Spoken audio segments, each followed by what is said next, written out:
Next point बघा. Conservation of angular momentum. Important point. याची proof सुद्धा विचारतात. त्याचा लॉ आहे तो एक विचारतात, त्याची प्रूफ आणि त्याची एक्झाम्पल्स आहेत. एक्झाम्पल्स फक्त स्टेट एक्सप्लेन करायचे नसतात. स्टेट म्हटलं की फक्त त्यांची नावं सांगायची असतात. So conservation of angular momentum, त्याच्यासाठी पहिल्यांदा त्यांनी अँग्युलर मोमेंटमचा हा फॉर्म्युला दिलेला आहे, जो आपण याच्या आधीच्या सेक्शन मध्ये बघितलेला पण आहे आणि त्याच्यावरून आपण हा पण फॉर्म्युला व्हेरीफाय केलेला आहे. हा basic formula L bar equal to R bar cross P bar, where R bar is the position vector from the axis of rotation and P bar equal to linear momentum. त्याची derivative घ्यायची आहे. आता derivative घेताना एक लक्षात ठेवा की इथं आहे व्हेक्टर प्रोडक्ट आहे. व्हेक्टर प्रोडक्ट कम्युटेटिव्ह नाही, म्हणजे याचा सिक्वेन्स तुम्ही बदलू शकत नाही. एल बार इक्वल टू हे असंच लिहिलं पाहिजे, R bar cross P bar. तुम्ही जर हे असं लिहिलं P bar cross R bar तर हे चुकीचं आहे, त्याला काय अर्थ नाही. डिरेक्शनच बदलते त्या ठिकाणी आणि व्हेक्टर क्वांटिटी मध्ये डिरेक्शन खूप इम्पॉर्टंट आहे. त्यामुळे याच्यामध्ये आठवणीने याच्यामध्ये लक्षात ठेवा की डेरिव्हेटिव्ह घेताना सुद्धा या क्वांटिटीचे सिक्वेन्स बदलता कामा नयेत. ही पहिली गोष्ट. दुसरी गोष्ट म्हणजे इथं तुम्हाला प्रोडक्ट रूल वापरायचा आहे. डेरिव्हेटिव्हचा प्रोडक्ट रूल तो असा आहे, derivative first function as it is, derivative of second function plus second function as it is into derivative of first function. हे कुठेतरी मांडून ठेवा, इम्पॉर्टंट. आता इथं बघा काय केलेलं आहे त्याने. इथं या एल बारची डेरिव्हेटिव्ह घेतली, डी एल बार अपॉन डी टी. मग या दोघांचं एकत्र डेरिव्हेटिव्ह मांडलेले आहे. तर त्याच्यात काय केले बघा, हे आर बार तसंच ठेवलंय, derivative of second function that is D P bar upon D T plus, इथं प्लस आहे ते प्लस घेतलं. आता सेकंड फंक्शन तसंच ठेवायचं आहे आणि फर्स्ट फंक्शनची डेरिव्हेटिव्ह घ्यायची. मग तसंच केलेलं आहे. फक्त लक्षात ठेवा इथं आर बार पहिल्यांदा आहे, इथं पी बार नंतर आहे. इथं आर बार पहिल्यांदा आहे, इथं पी बार नंतर आहे. हे असंच पाहिजे. जर पी बारची टर्म पहिल्यांदा आणि आर बार जर नंतर घेतलं तर ते चुकलं, लक्षात ठेवा. लिहायला काय काय वाटेल ते लिहू शकता तुम्ही, तो भाग वेगळा.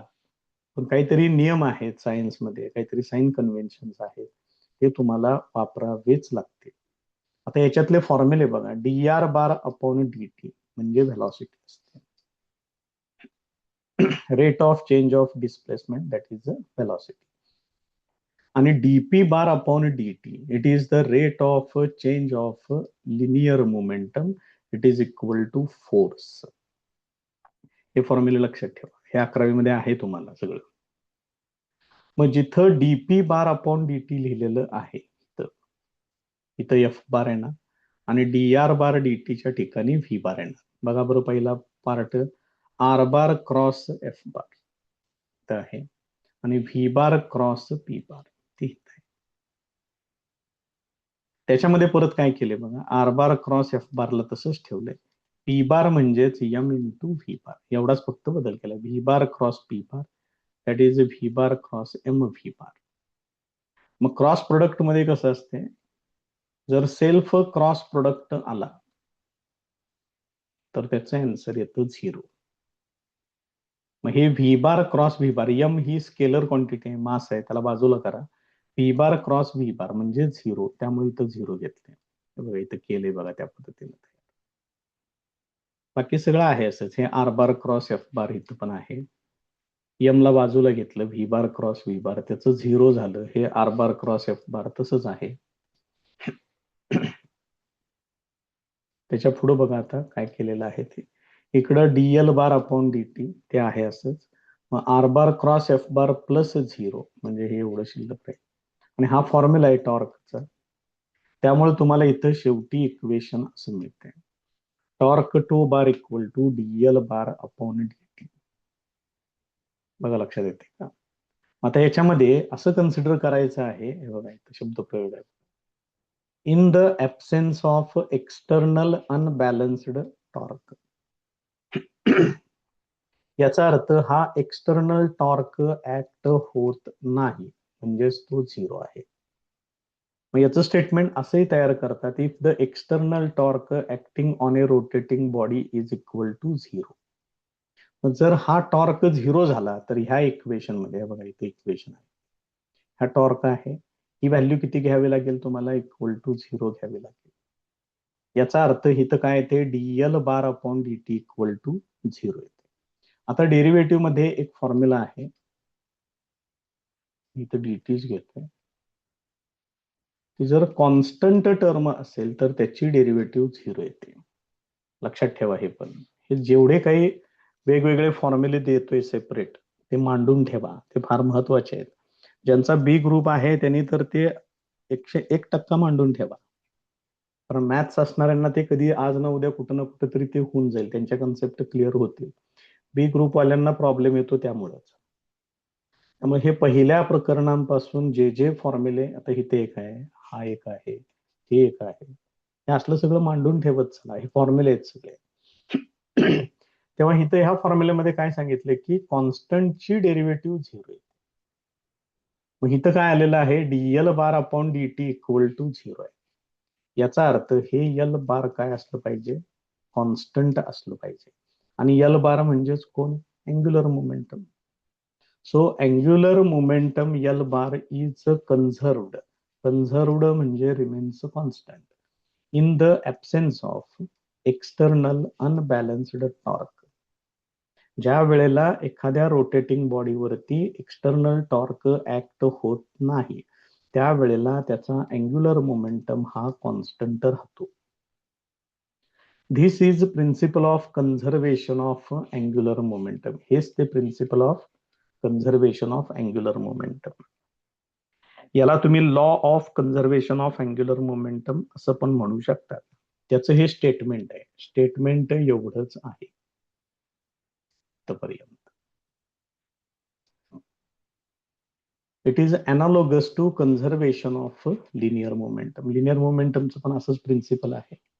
आता त्यांनी एक्झाम्पल्स पुढे सांगितलेले आहेत, ती बघूया. Examples of conservation of angular momentum, हे इम्पॉर्टंट. त्याच्यामधलं जे लिहायचं आहे पहिल्यांदा ते सांगून टाकतो. एक्झाम्पल्स फक्त स्टेट करायचे असतात, ही दोन एक्झाम्पल्स तेवढे लक्षात ठेवा. एक आहे बॅलेट डान्सर्स आणि दुसरा आहे diving in swimming pool during competition. मग बॅलेट डान्सर ह्याचं सगळ्यात बेस्ट एक्झाम्पल जे आहे ते आईस स्केटिंग मध्ये आहे, जे तुम्हाला बघायला मिळतं इझिली. बर्फावरून स्केटिंग करत डान्स केला जातो बघा, बघायला मिळतं कुठंतरी कुठंतरी, ते हे इझिली बघायला मिळतं म्हणून ते सांगितलं. मग त्याच्यामध्ये ते जर जास्त स्पीडनं फिरायचं असेल तर ते त्यांचे हात, दोन्ही हात बॉडीला एकदम अटॅच्ड ठेवतात. त्यामुळे काय होतं, ऍक्सिस ऑफ रोटेशन भोवती फिरणारं जे मास आहे त्याचं डिस्टन्स कमी होतं, त्यामुळे मोमेंट ऑफ इनर्शिया कमी होतो आणि त्याचं फिरण्याचं स्पीड वाढतं. आपल्याकडे फॉर्म्युला काय, L equal to I omega, म्हणजेच, आणि ही व्हॅल्यू काय राहणार आहे, ही व्हॅल्यू कॉन्स्टंट राहणार आहे. याचा अर्थ I one omega one is equal to I two omega two. हा प्रोडक्ट नेहमी कॉन्स्टंट राहतो. मग जर तुम्ही मुवमेंट ऑफ इनर्शिया जर डिक्रीज केला तर ओमेगा वाढतो, आणि मुवमेंट ऑफ इनर्शिया म्हणजे ऍक्सिस ऑफ रोटेशन भोवती फिरणारं मास जर तुम्ही वाढवलं तर तिथं फिरण्याचं स्पीड कमी होतं. त्यामुळे ह्याच्यावरती एक्झाम्पल्स खूप चांगले आहेत, तिथे दिले बघा. If movement of inertia I is increased, angular speed and hence frequency of revolution N decreases and vice versa. Omega म्हणजे काय, ओमेगा म्हणजेच 2π n. मग ह्या ओमेगाच्या ठिकाणी जर तुम्ही 2π n वापरलं तर हे असं होईल, I1 into 2π n1 that is equal to I2 into 2π n2. हे असं होणार, हे 2π ला 2π कॅन्सल होईल, इक्वेशन येणार I1 n1 equal to I2 n2. Direct तुम्ही हे जरी वापरलं तरी पण चालू शकतं. मग त्यांनी कुठली कुठली एक्झाम्पल्स दिलेत बघा. बॅलेट डान्स सांगितलेला आहे, ॲक्रोबॅट इन अ सर्कस, सर्कसमध्ये पण याचा उपयोग होतो. Sports like ice skating, ice skating आहे. डायव्हिंग इन ए स्विमिंग पूल, याच्या वेगळ्या कॉम्पिटिशन असते इथं दिले बघा. ते साधारणपणे स्विमिंग पूलमध्ये एक अशी लांब फळी ठेवली जाते, त्याच्यावरून ते चालत चालत चालत येतात आणि एकदम फळीच्या टोकाला आल्यानंतर ते उडी मारतात आणि वरून खाली पाण्यामध्ये ते पडतात.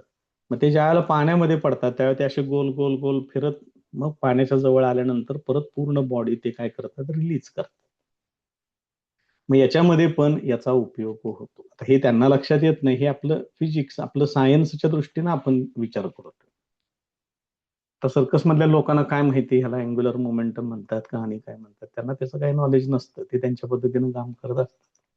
पण त्याचं बेसिक जे काय आहे ते फिजिक्स मध्ये या पद्धतीनं एक्सप्लेन केलं जातं.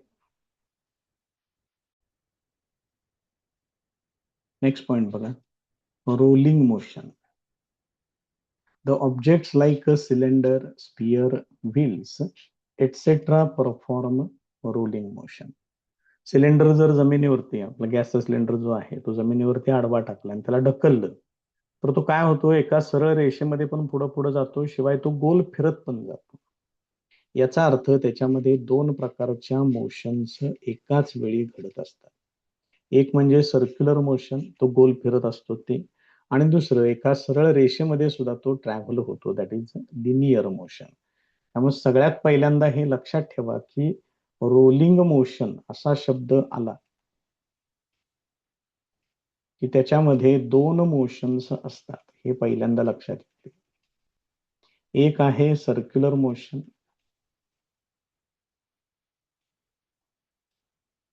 आणि दुसरी आहे लिनियर मोशन किंवा translational motion.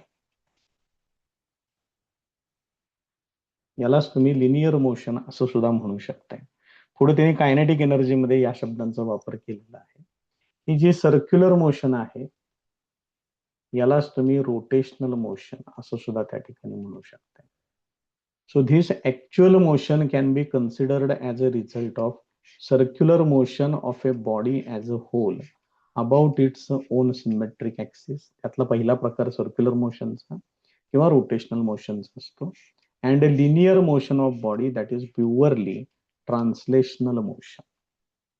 The total energy, मग टोटल एनर्जी म्हणजेच काय असणार, ट्रान्सलेशनल मोशन मधली कायनेटिक एनर्जी आणि रोटेशनल मोशन मधली कायनेटिक एनर्जी यांची समेशन तुम्हाला त्या ठिकाणी करावी लागेल. त्याच्या पुढचा पॉइंट आहे total kinetic energy of A rolling body. आता हे बघून ठेवा, फॉर्म्युले फार महत्वाचे आहेत, हे याच्यावरती पाहिजे तसे सीईटीला क्वेश्चन्स तयार करता येतात, त्यामुळे हे व्यवस्थित करून ठेवा. काय काय घेतले बघा. Consider an object of moment of inertia I rolling uniformly, म्हणजे ही रोलिंग मोशन आहे, म्हणजे याच्यात ट्रान्सलेशनल मोशन येणार, शिवाय सर्क्युलर मोशन किंवा रोटेशनल मोशन येणार. काय काय कन्सिडर केले बघा. व्ही घेतलेला आहे लिनियर स्पीड, आर घेतलेला आहे बॉडीची रेडियस, ओमेगा अँग्युलर स्पीड. मग ओमेगाचा फॉर्म्युला व्ही इक्वल टू काय आहे, फॉर्म्युला आर ओमेगा. मग त्याच्यावरून ओमेगा इक्वल टू काय येणार, व्ही अपॉन आर येणार, इथे घेतलेला आहे.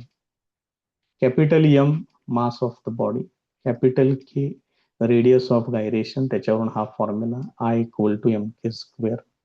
आणि हे ह्याचं बेसिक टोटल कायनेटिक एनर्जी काय असते, ट्रान्सलेशनल प्लस रोटेशनल यांची बेरीज असते. मग ट्रान्सलेशनल कायनेटिक एनर्जीचा फॉर्म्युला आहे 1/2 mv स्क्वेअर. रोटेशनल कायनेटिक एनर्जीचा फॉर्म्युला ज्याचं डेरिवेशन आपण पूर्ण केलंय तो आहे 1/2 I ओमेगा स्क्वेअर. आता बदल कशा पद्धतीने केलेले आहेत ते बघून घ्या.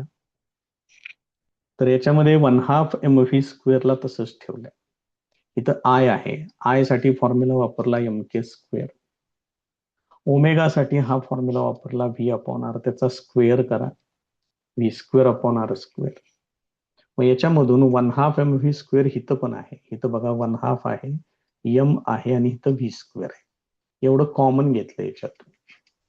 तर पहिल्या ठिकाणी काय शिल्लक राहणार नाही, म्हणजे तिथं 1 लिहिलं पाहिजे, प्लस यातलं 1/2 एम आणि व्ही स्क्वेअर काढलं तर K square divided by R square एवढं शिल्लक राहते. हा इम्पॉर्टंट फॉर्म्युला इथं तयार होईल. त्यामुळे हे करून ठेवा व्यवस्थित.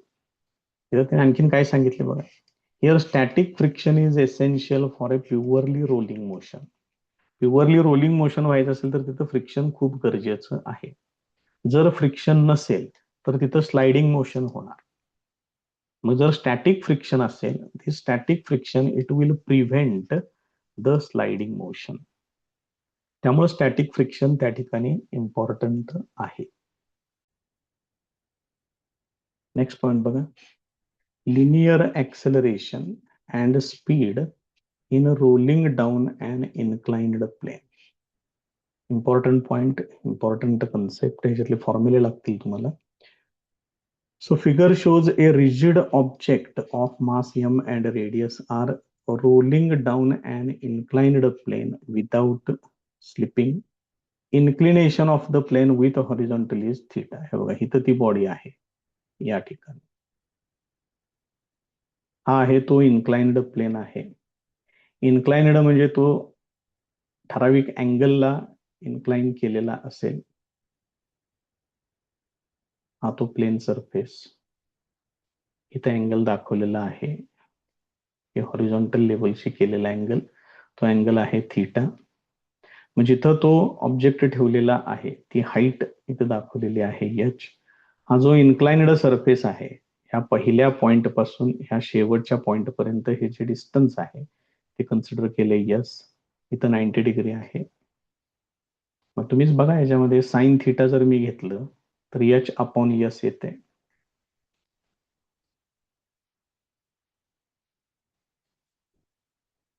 मग याच्यावरून H equal to S into sine theta, तेच इथं मांडलेलं आहे. काय फार विशेष असं काही नाहीये याच्यामध्ये. आता इथं सुरुवातीला ह्या ऑब्जेक्टला ज्या वेळेला ठेवलेलं असेल त्यावेळेला त्याचं स्पीड घ्यायचं आहे 0.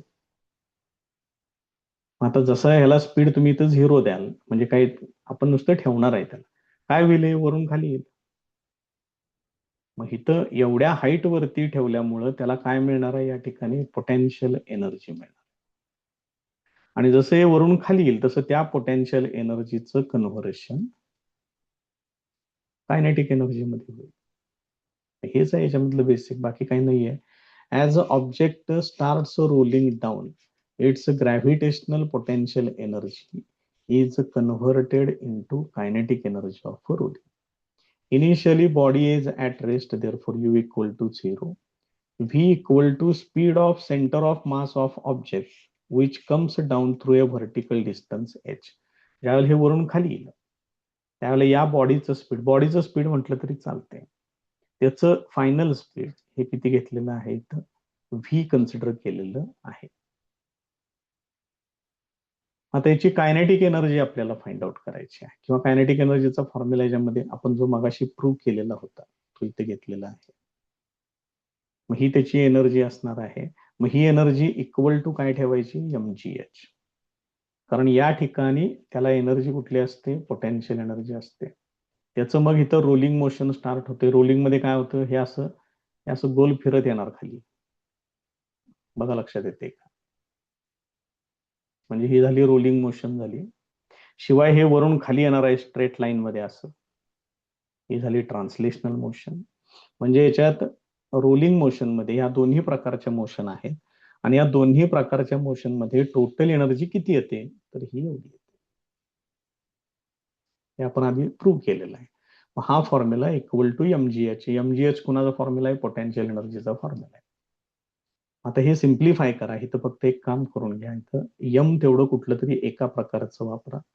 इथं माझ्याकडून दोन वेगवेगळ्या प्रकारचे यम झालेले आहेत. यम म्हणजे मास ऑफ बॉडी, त्यामुळे हे कॅपिटल यम कॅन्सल होईल. त्याच्यानंतर व्ही स्क्वेअर इक्वल टू, बघा काय काय तयार होते, व्ही स्क्वेअर इक्वल टू, हे दोन पलीकडे जाणार, म्हणजे इथे येणार 2gh, आणि ही पूर्ण टर्म इकडे छेदामध्ये येणार 1 प्लस के स्क्वेअर अपॉन आर स्क्वेअर. हे पहिल्यांदा असं दिसेल, आणि मग नंतर त्याचं स्क्वेअर रूट घ्या, ते असं येईल. त्याच्यानंतर linear distance travelled along the plane, या प्लेन वरती जे लिनियर डिस्टन्स आहे, हे डिस्टन्स आहे यस. मग यस इक्वल टू, आपण मगाशी बघितलंय त्याचा काय फॉर्म्युला येतो, तो sine theta equal to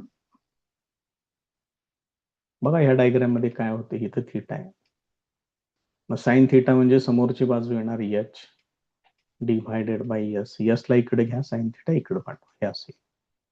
during this distance linear velocity has increased from 0 to v. बरोबर आहे.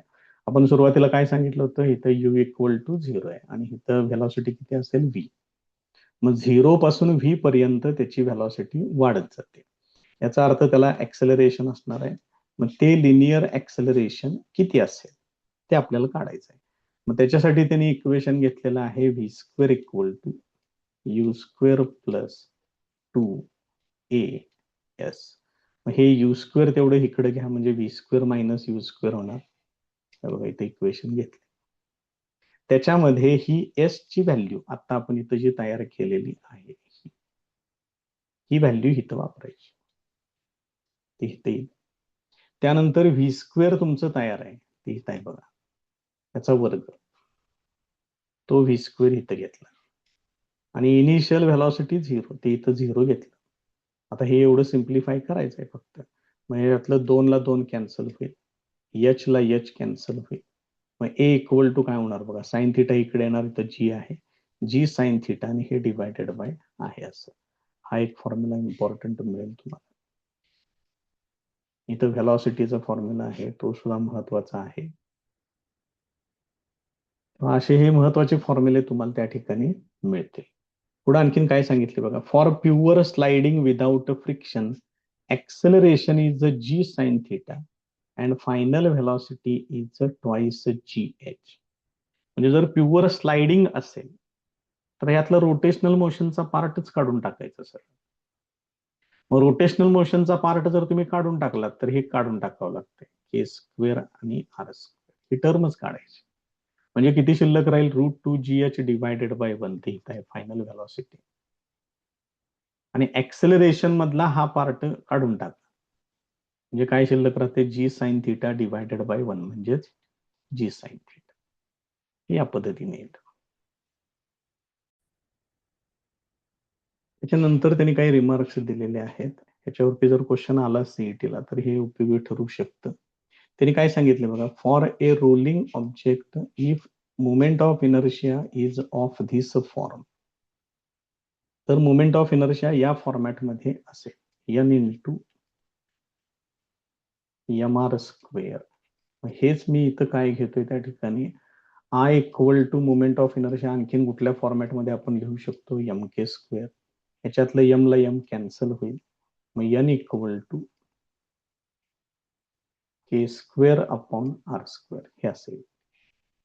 हाच तो न्यूमरिकल फॅक्टर घेतलेला आहे. जर तुम्ही सॉलिड स्पिअर घेतलं तर फॉर्म्युला 2/5 एम आर स्क्वेअर आहे, equal to M K square घ्या. हे सुद्धा जर तुम्ही सोडवलं तर इथं तुम्हाला K square upon R square equal to 2/5 मिळतं. याच पद्धतीनं रिंग आणि हॉलो सिलेंडर साठी हा रेशो 1 येतो. युनिफॉर्म डिस्क किंवा सॉलिड सिलेंडर साठी हा रेशो असा येतो. For a thin walled hollow sphere तो रेशो या पद्धतीने येईल. जर एखादा रॉड रोलिंग मोशन मध्ये आहे म्हणून सांगितलं तर त्याला सिलेंडरच कन्सिडर करायचं, हे लक्षात ठेवा. हे आपण ह्या सगळ्या बॉडीचे मुवमेंट ऑफ इनर्शिया तुम्हाला या प्रकरणाच्या सगळ्यात शेवटी दिलेले आहे, ते आपण बघणार आहे थोड्या वेळानंतर. त्यामुळे त्या हळूहळू तुम्हाला ते फॉर्म्युले सगळे पाठ करावे लागतील. आता याच्यावरून त्यांनी ज्या वेळेला बॉडी रोलिंग मोशन मध्ये असेल त्यावेळेला ह्या 3 प्रकारच्या एनर्जीज त्यांनी एकत्र केलेल्या आहेत. ट्रान्सलेशनल कायनेटिक एनर्जीला 1 कन्सिडर करायचं, तिथं फक्त 1/2 mv स्क्वेअर एवढंच येतं. रोटेशनल मध्ये 1/2 mv स्क्वेअरच्या पुढे ही टर्म येते, 1/2 m च्या पुढं के स्क्वेअर अपॉन आर स्क्वेअर, हे एवढं सगळं येतं त्या ठिकाणी. आणि टोटल कायनेटिक एनर्जी मध्ये ही टर्म येते. यांचा रेशो जो आहे तो रेशो या पद्धतीने, हे लक्षात ठेवा. डायरेक्ट जर असा रेशो विचारला किंवा याच्यातले कुठलेही 2 पॉइंट जर तुम्हाला विचारले तर तुम्ही डायरेक्ट यांचा वापर करून आन्सर लिहू शकता. एक एक्झाम्पल दिले बघा, हॉलो स्पिअर साठी हा रेशो आहे 2/3. मग इथं तर काय प्रश्न नाही, इथं 1च राहणार. के स्क्वेअर अपॉन आर स्क्वेअर म्हणजेच काय येणार, 2/3 येणार. आणि तेच के स्क्वेअर अपॉन ए स्क्वेअर आर स्क्वेअर इथं जर वापरलं तर तुम्ही हे 1 + 2/3 म्हणजेच हे किती होणार, 3 + 2 म्हणजे 5/3 येणार, म्हणजे पहिल्यांदा रेशो असा येतो. याला पूर्ण या सगळ्या रेशोला 3 न मल्टिप्लाय केलं तर काय येणार, 3 येणार, इथं इथं 2 येणार, इथं 5 येणार. तेच त्यांनी या ठिकाणी दिलेलं आहे. मग हे असे रेशो विचारतात डायरेक्ट, त्यावेळेला हा सेक्शन उपयोगी पडतो. त्यामुळे हा जो इथला बेसिक जो फॉर्म्युला आहे एवढाच हा व्यवस्थित लक्षात ठेवा. त्याला आपण कशा पद्धतीनं फाइंड आउट केलेलं आहे ते माहिती असू दे व्यवस्थित, तेवढं बघून ठेवा. तर शेवटी यांनी काही टेबल्स वगैरे दिलेले आहेत ज्याच्यामध्ये खूप महत्वाच्या गोष्टी आहेत, जरा फॉर्म्युले लक्षात ठेवा. लिनियर डिस्प्लेसमेंटला यस वापरतात, अँग्युलर डिस्प्लेसमेंटला थीटा वापरतात. यस बार थीटा बार असं लिहिलेलं आहे. आपण याच्यातलं रिलेशन एक वापरलेलं होतं बघा, आठवते का पहिल्या लेक्चरमध्ये, delta S bar equal to delta theta bar cross R bar, तेच इथं दिलेलं आहे. सिक्वेन्स असाच पाहिजे. त्याच्यामध्ये लक्षात ठेवा, अँग्युलर क्वांटिटी पहिल्यांदा आहे, लिनियर क्वांटिटी नंतर आहे. याचंच तुम्ही डेरिव्हेटिव्ह घेतलं की इथं लिनियर व्हेलॉसिटी मिळेल, अँग्युलर व्हेलॉसिटी मिळेल, त्यांच्यातलं रिलेशन असं येईल.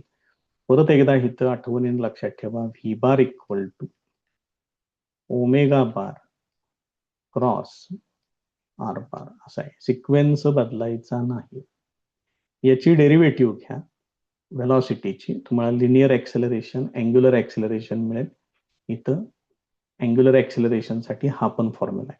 याच्यामध्ये पण बघा, अल्फा बार इक्वल टू असा येते. जर तुम्ही हे ए बार इक्वल टू, थांबा इथलं हे गोंधळ केलाय बघा, याच्यामध्ये हे असं पाहिजे, बरं झालं बघितलं ते. A bar equal to alpha bar cross R bar असं पाहिजे. कदाचित नवीन व्हर्जन मध्ये चेंजेस केले असतील तर बघून घ्या, मात्र रिलेशन असंच पाहिजे. या तिन्ही फॉर्म्युल्यांमध्ये अँग्युलर टर्म पहिल्यांदा आहे आणि आर बार पुढे आहे. त्याच्यानंतर ट्रान्सलेशनल मोशन मधलं मास हाच इनर्शिया म्हणून ऍक्ट होतो.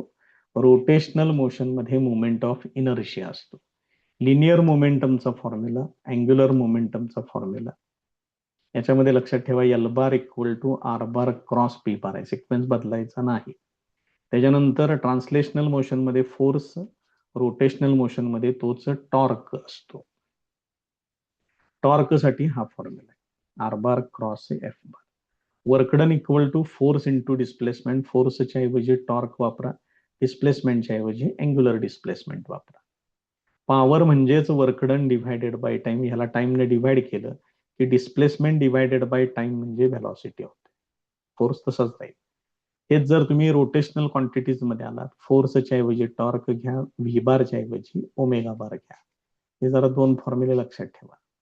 यांच्यावरती प्रश्न विचारून झालेत, मुलांना फॉर्म्युलेज माहित नाहीत कुठे आहेत ते, त्यामुळे ते व्यवस्थित बघून ठेवा. आता इथं वेगवेगळ्या बॉडीज त्यांनी सांगितलेल्या आहेत, त्यांचे मुवमेंट ऑफ इनर्शिया त्या ठिकाणी दिलेले आहेत. हे पहिलं डेरिव्हेशन आपल्याला झालेलं आहे. याच्यामध्ये सगळ्यात महत्वाचं जर काय असेल तर तो असतो ऍक्सिस ऑफ रोटेशन. इथं बघा, ऍक्सिस ऑफ रोटेशन असा दाखवलेला आहे या पद्धतीनं. तर याच्या सभोवती ही बॉडी फिरणार आहे सर्क्युलर मोशन मध्ये अशा पद्धतीने. तर इथं जनरेट होणारा मुवमेंट ऑफ इनर्शिया तो एवढा असेल. ही रिंग आहे, थिन रिंग. काय काय घेतले बघा, thin ring or hollow cylinder, दोघांसाठी हाच फॉर्म्युला आहे. हे जर तुम्ही डिस्क थिन रिंग साठीच ऍक्सिस ऑफ रोटेशन बदललाय बघा, आता तो घेतलाय अबाउट अ डायमीटर, तर त्याचा फॉर्म्युला येतो 1/2 mr². लक्षात ठेवा, ऍक्सिस बदलला की मुवमेंट ऑफ इनर्शिया बदलणार. त्याच्यानंतर इथं काय काय केले बघा, annular ring, thick walled hollow cylinder, हे बघा इथं दाखवलेलं आहे ते. तर याचा movement of inertia about an axis passing through its centre, it is equal to, हे R1 आणि R2 ह्या रेडियस आहेत, आतली रेडियस, बाहेरची रेडियस. ठीक आहे, लक्षात ठेवा, हे काही एवढं जास्त वापरत नाहीये, पण हे मात्र लागणार आहेत. हे काही इतकं जास्त कुठं येत नाही, त्रास देत नाही आपल्याला ते. त्याच्या पुढच्या सेक्शन मध्ये येऊया. तर इथं बघा, इथं जरा महत्वाच्या बॉडीज त्यांनी दिलेल्या आहेत. हे बघा, हे सगळ्यात महत्वाचं. युनिफॉर्म डिस्क और solid cylinder about an axis passing through centre, त्याचा फॉर्म्युला आहे mr²/2. Uniform disc but about a diameter, त्याचा फॉर्म्युला येतो 1/4 mr². हे फॉर्म्युले कसे तयार होतात ते आपण प्रॉब्लेम मध्ये चेक करणार आहे, त्यावेळेला तिथं आपण ते बघणारच आहे. इन वॉल्ड हॉलो स्पियर असेल तर त्याचा फॉर्म्युला 2/3 mr² आहे. त्याच्याही पुढे जाऊया आता. सॉलिड स्पियर, हे दोन्हीमध्ये गोंधळ होतो विद्यार्थ्यांचा. सॉलिड स्पियर साठी 2/5 mr² आहे. त्याच्यानंतर युनिफॉर्म सिमेट्रिक स्पेरिकल शेल सांगितलेलं आहे, म्हणजे आतल्या बाजूला आहे असं पोकळ आहे. मग आतली इनर रेडियस R1 घेतले, बाहेरची रेडियस R2 घेतलेली आहे. त्याच्यासाठी फॉर्म्युला असा आहे. थोडंसं कॉम्प्लिकेटेड फॉर्म्युला आहे, त्यांनी बरंच काय काय वापरून ते त्या ठिकाणी तयार केलेलं आहे. हा एक formula important. Thin uniform rod about an axis passing through centre, centre मधून पास होताना हा फॉर्म्युला आहे. आणि हे जर perpendicular to length and about one end जर घेतलं तर असा फॉर्म्युला आहे. त्यामुळे हे लक्षात ठेवा, हे दोन्ही पण फॉर्म्युले इम्पॉर्टंट. युनिफॉर्म प्लेट और रेक्टँग्युलर पॅरलल पाईप, त्याचा फॉर्म्युला असा आहे. याच्यावरती एखाद दुसरं उदाहरण कधीतरी विचारून झालेलं आहे. याच्यावरती जे आहे ते ज्या त्यावेळेला सांगते, ह्याच्यावरती काहीच विचारलेलं नाही अजूनपर्यंत. त्यामुळं जे मिनिमम केलंच पाहिजे ते पण तुम्हाला त्या ठिकाणी सांगतोय. आता इथे त्यांनी सॉलिड राईट सर्क्युलर कोन दिलाय, हॉलो राईट सर्क्युलर कोन पण दिले. ह्याच्यावरती पण कधी प्रश्न विचारलेला नाहीये. ऍक्सिस ऑफ रोटेशन दाखवलेले आहेत. सॉलिड असेल तर 3/10 mr² आहे, आणि राईट सर्क्युलर कोन हॉलो स्वरूपाचा म्हणजे आतून पोकळ असेल तर त्याचा फॉर्म्युला आहे 1/2 mr².